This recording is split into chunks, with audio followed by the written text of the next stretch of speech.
The next case before us is State of Ohio v. Paul Claren. Each party will have 15 minutes to present their arguments. The appellant may reserve up to 5 minutes for rebuttal. If you do plan to reserve time, please let me know as I'll be keeping track of time. The arguments are being recorded, so please stay behind the podium and keep your voices up. Please introduce yourselves as well. You should not use the names of children, minors, or victims during your arguments, and you can refer in those instances, should they arise, to initials or terms like the child. I assure you the judges have read your briefs and are ready to proceed when you are. Counsel, would you like to reserve any time for rebuttal? Reserve 3 minutes. 3 minutes. Very well, then we are ready to proceed when you are. Thank you. May it please the court, counsel, my name is Bing Miller. I'm here today representing Paul Claren. As the court's aware, this is the third time Mr. Claren has been before this court regarding this particular case. Having just completed the second trial in this matter. The facts of the case, for purposes of the appeal, the actual facts of what happened, there's no real question factually that Mr. Claren shot BG and BG died. There was an issue of whether or not it was self-defense. And after the conclusion of the last case, Mr. Claren was convicted of a lesser included offense of murder. There's no finding of guilt on an aggravated murder charge. The issues that we have raised in this case are two. First is whether or not it was proper for the court to instruct, the trial court that is, to instruct the jury on a lesser included offense. And the facts surrounding that are, at the time of the first trial, Mr. Claren was tried, and he was indicted for both aggravated murder and murder, as well as weapons under disability charge. But at the trial, at the first trial, the trial judge instructed the jury that if in fact either you convict on the aggravated murder charge, that you don't have to consider the murder charge, I think the trial court was viewing it as a lesser included, but in fact it had been indicted. So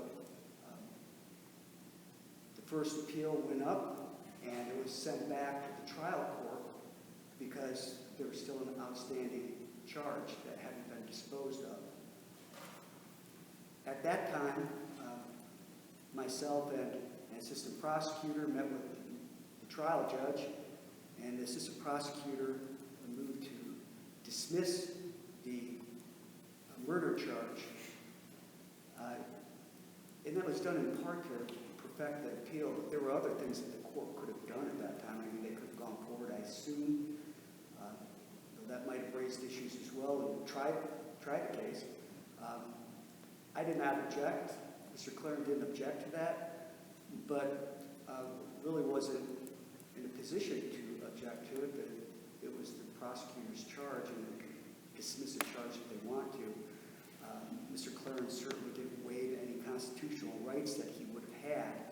And the issue is whether or not the Fourth Amendment would allow a retrial on a case that was dismissed by the prosecutor. The dismissal did not indicate whether it was with prejudice or without prejudice. The case went to a jury.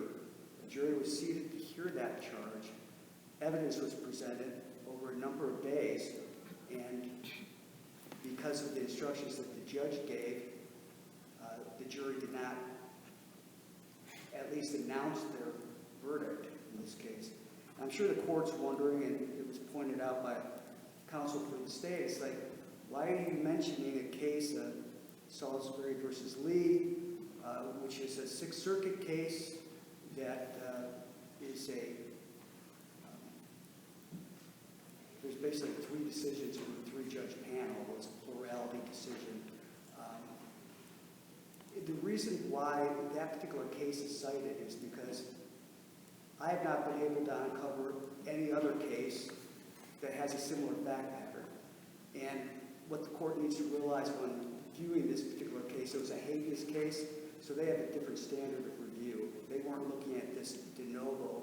So their decisions aren't real instructive in that regard, but it does do a good job of laying out the different principles of the Fourth Amendment, particularly the idea that a defendant has a right to have the jury that it's chosen hear the case. And I think it's pretty clear that the law is if you get a particular offense overturned on appeal, that can be brought back again. But in this case, you had a jury that was summoned to hear particular facts of this case and render a judgment on this case, and because of the judge's instructions, they never did so. And I would submit that that in itself should bar the court from giving a lesser included offense instruction in this case. I mean, it was the state's decision to dismiss the pending charge. They could have tried to re-summon the jury. They chose not to do that. So are you saying then, I'm sorry, maybe I misunderstood what you were saying in your brief, because are you saying then the act of dismissing the murder charge is what created the jeopardy? I'm saying jeopardy really attached at the time the jury was seated. The original jury was seated. Okay. And Because you keep saying he could have, the prosecution could have retried him on the murder, and well, wouldn't that be dismissed inconsistent? it, Wouldn't that be inconsistent with your jeopardy argument? it could be. I don't know how you would assemble the original jury again. I guess that if you were able to do that, potentially you could.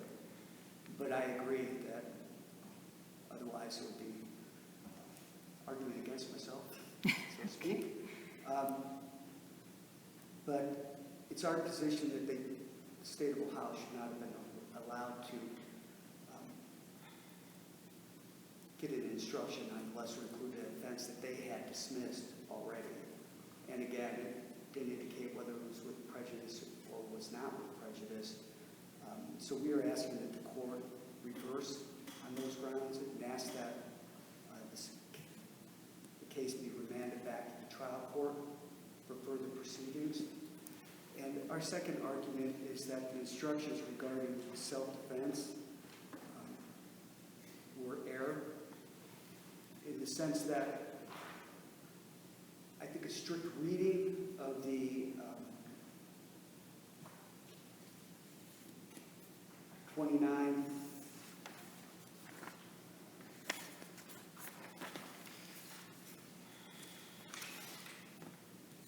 2901.05 is unambiguous. The only way that you can really rationally read those provisions is that there's only two ways to rebut the presumption.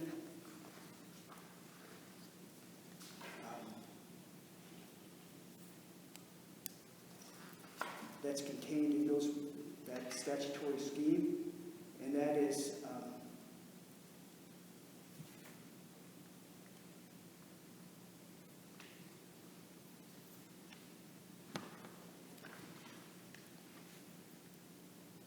pursuant to B1, it says that a person is allowed to act in self-defense, defense of another, or defense of that person's residence. If at the trial of a person who is accused of an offense that involved the person's use of force against another, there's evidence presented that tends to support that the accused person used the force in self-defense, defense of another, or defense of that person's residence. The prosecution must prove beyond a reasonable doubt that the accused person did not use force in self-defense, defense of another, or defense of that person's residence, as the case may be. And then on subsection 2, it says, subject to Division B3, a person is presumed to have acted in self-defense or defense of another. And 3 states that the presumption set forth in B2 of this section does not apply if either of the following is true. The person against whom the defensive force is used has a right to be in or is a lawful resident of the residence or vehicle. The person, or B, the person who uses the defensive force uses it while in a residence or vehicle, and the person is unlawfully and without privilege to be in that residence or vehicle. And the judge in this case gave an instruction that didn't limit it to this. It included traditional self-defense. Was this person responsible for starting the fray? Things of that nature. And we believe that was an incorrect instruction because if you read the statutory provision, it's straightforward. And the first law of statutory interpretation is if the legislature has clearly enunciated what it's passing, that's what a reviewing court applies. In our case, we objected to the instruction. The state indicates that there is no objection. At the trial of this particular case, there were problems with the sound system. We entered into an agreed statement of facts. I did not see in that agreed statement of facts an actual objection to that. I don't know if it was through oversight or what. But this court did have before the argument from counsel that had been previously filed with the court. So there was a written argument saying what instructions that the defense was requesting. And also with respect to the first assignment of error, there was actually, I believe the state of Ohio argued that we did not make an objection to that. I believe an agreed statement of facts that is included, that an objection was in fact made. And also, again, there was a written argument objecting to an instruction on a lesser included offense. So I believe both of those matters are properly before the court here today. So we are asking that the court... I don't understand yet, Mr. Miller. So on issue number 1, you believe if I look at the kind of agreed statement of facts, it would say in there that there was an objection to the lesser included offense. Is that correct? Correct. If I look on this issue number 2 on the jury instruction, is there also a statement in the agreed statement of facts of an objection, or you relied upon the fact that we submitted our own jury instruction and made an argument about that, and that shows that we objected, even though the agreed statement doesn't say we objected? Correct. Okay. And the reason I'm clarifying that And is... Counsel, I just want to let you know that you are into your rebuttal time. May I just finish? Of course. I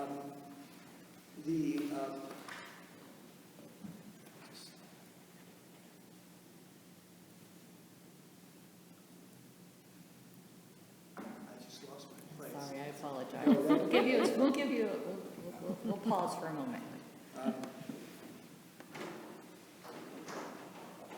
I'd ask you about the agreed statement of facts, and the second issue saying that... In the, I believe, the last Claren 2 decision, we had raised a plain error argument, and the Court of Appeals indicated that if it had before it written argument that had been given covering those issues, that it didn't fall under plain error, that the court could consider it. So we rely upon that. Thank you, and I apologize for running over. It's okay, thank you.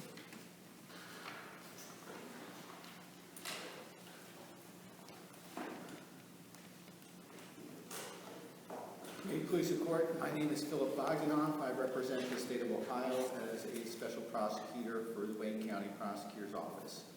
I know that the defendant appellant did not mention the facts, but that's kind of a weird set of facts where the defendant in this case told several police officers that he was having a dispute with a neighbor and he felt that a neighbor came on his property, he was going to kill him. He also mentioned that to the mailman, to his best friend, and was basically telling everyone that he was prepared to kill this person if he showed up on the property. He shows up on his property, and he does exactly what he said he was going to do, is kill him. There was a prior conviction for aggravated murder, was reversed by this court. There was a separate count of murder that was never given to the jury at the first trial because they found him guilty of the greater offense. The So defendant... the instruction in that first case was told the jury, if they find the defendant guilty of aggravated murder, they're not to proceed to the charge of murder? Correct. And there was no objection to that instruction. And I am not sure, as we speak now, whether that transcript is even before the court. So I understand the defendant's argument that this was the way things occurred, but for the record, there would have to be a transcript of the prior proceedings for the court to even consider this issue. But I don't dispute that that was the instruction, that would be a standard instruction, that the jury never considered the lesser offense of murder. When this case was appealed, there was an outstanding count, which was murder count, and the court said, you need a disposition of that count before we can proceed on the prior appeal. So the state dismissed that count of murder. Now, what the argument is put forth by the defendant today is jeopardy is attached on that prior count of murder because the jury heard evidence of not only aggravated murder, but the murder. And the state has cited Ohio versus Johnson, where the United States Supreme Court talks about when jeopardy attaches. And they indicated jeopardy attaches when there is a second prosecution after acquittal. We don't have that here. The jury never considered the count of murder. They also indicate jeopardy attaches when you have a second prosecution after conviction. Once again, we don't have that here. The jury never considered the count of murder. And they also indicated that when you cannot have multiple punishments for the same offense. He was never sentenced on a murder charge, so you don't have multiple punishments. So when you look at the case from the United States Supreme Court, you will find that jeopardy did not attach. In the Ohio versus Johnson case, it is where a defendant had both involuntary manslaughter and also murder charge. He pled to the involuntary. He said, now I have jeopardy to the greater charge. Supreme Court said, no, you don't.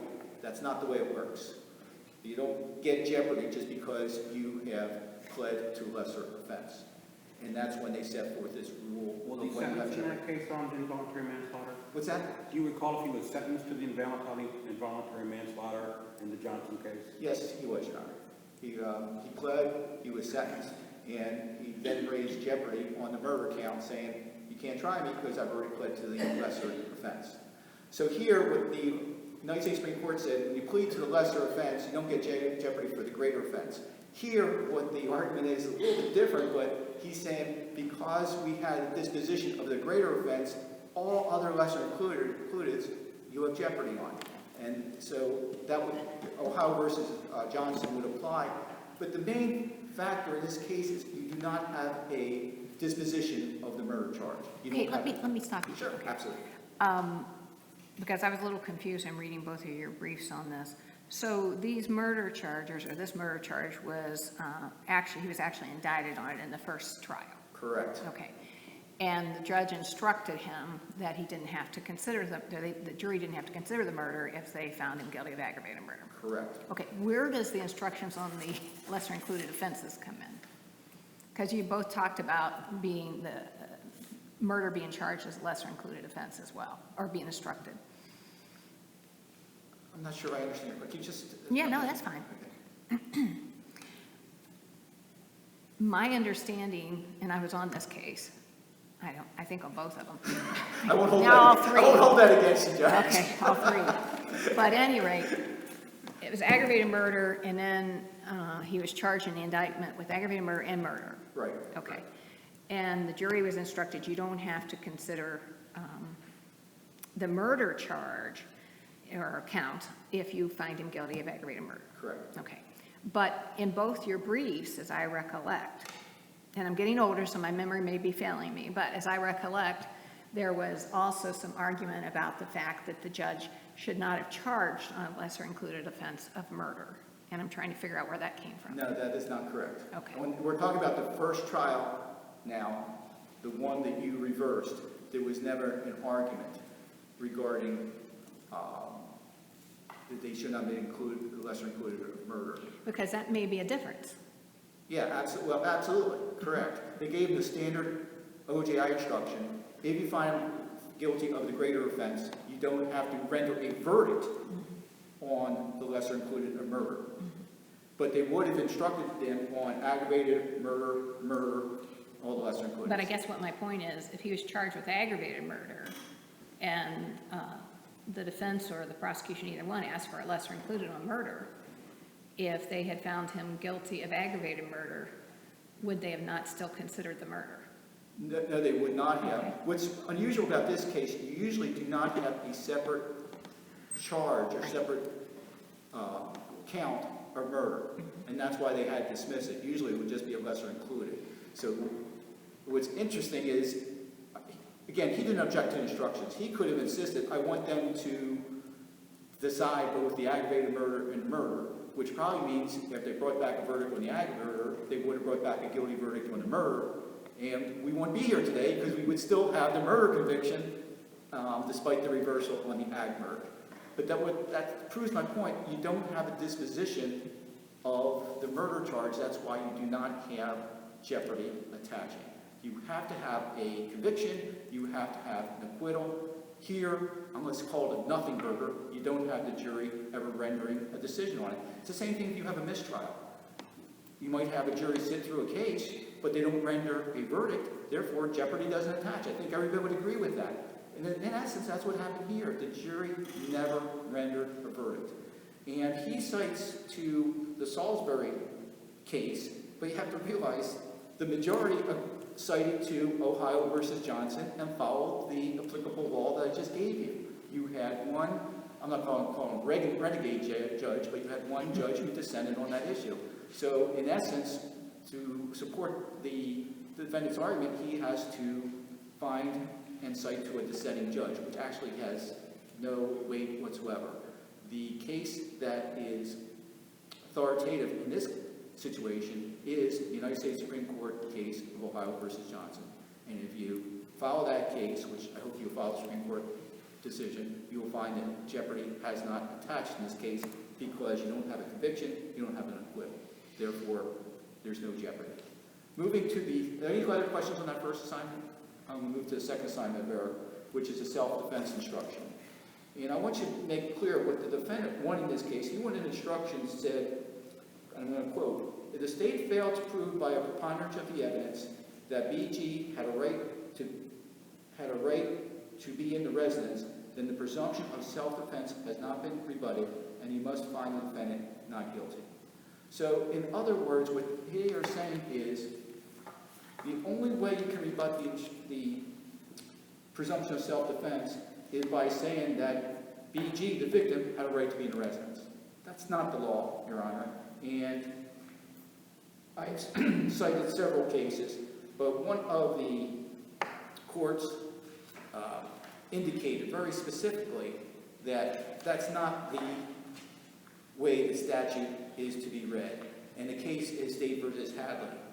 And what they say in that case is those two sections indicate you do not get the presumption if the defendant is unlawfully in the house or if the victim is lawfully in the house. So it basically indicates you get a presumption in all situations except for these two exceptions. And somehow the defense is turning around this argument to say this is the only way you can rebut the presumption of self-defense. And the Hadley case just completely destroys that argument, saying if you were to apply that, in essence, you get a 100% right to kill someone. And they said that's not the statute. What the statute says is it's a presumption, and the state has the right to rebut the presumption. So therefore, the state could bring up evidence that the defendant was not in imminent danger or death or bodily harm, or that he used excessive force. And that would be the rebuttal of the presumption of self-defense. And he also makes the argument that because of the change in the law regarding the burden of proof, that somehow affects this case. And the Supreme Court has said all that did was change presumption. That did not change the substantive law. And here we have the substantive law indicating that you do not get that presumption in two situations. Number one, if the defendant does not have a right to be in the house, is unlawfully in the house, or number two, the victim has a right to be in the house. Those two situations did not occur. Therefore, the defendant did get the presumption, and the state was able to rebut the presumption and prove that the defendant did in fact murder the victim in this case. So you're saying that the court did apply the new 21AP041 that said that the prosecution has a burden to prove that the defendant did not act in self-defense? Yes. I know, that's what they did. And what the defense argument is somehow that affects substantive law, and the Ohio Supreme Court says no, it's just burden shifting, it does not affect substantive law. So that's why the Headley case would still be good law.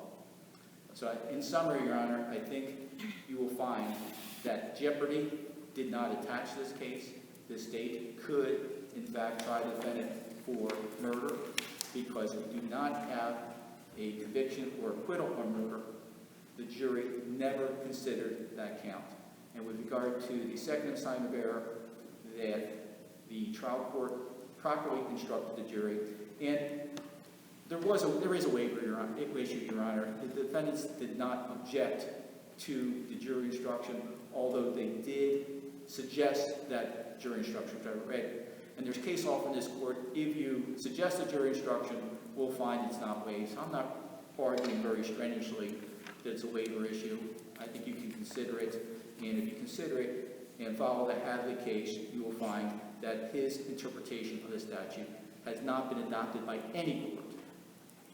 In you, just for purposes of appeal, you would agree that the portion of the trial when they would have been discussing objections for jury instructions is part of this part where the record is not clear and somehow is not adequately made, so it's relying upon the agreed statement of facts? Are we talking about the jury instructions with regard to the second assignment? Just on assignment of error number 2. Right. There were some problems with the recording equipment. When we do have an agreed statement of facts, it does not indicate there was an objection. No question about that. But what I'm indicating is there is case law from this court saying if you do request an instruction, you have said there's no waiver. I'm not going to dispute that. I think we are very on strong grounds on the merits that the trial court did properly instruct the jury. If the court has any further questions, thank you very much for your attention. Thank you, counsel.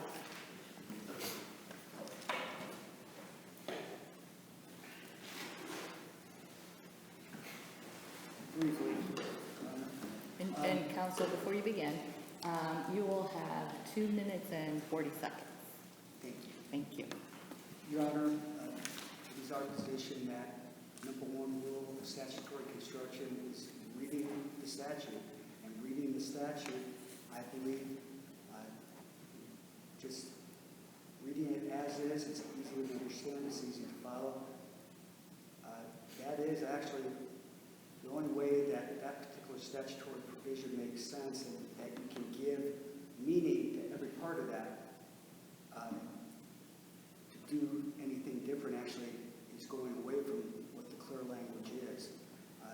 If a court doesn't have authority to ignore the plainly stated statute because they may not like the result of it, so we'd ask that the court affirm our assignment of error number 2.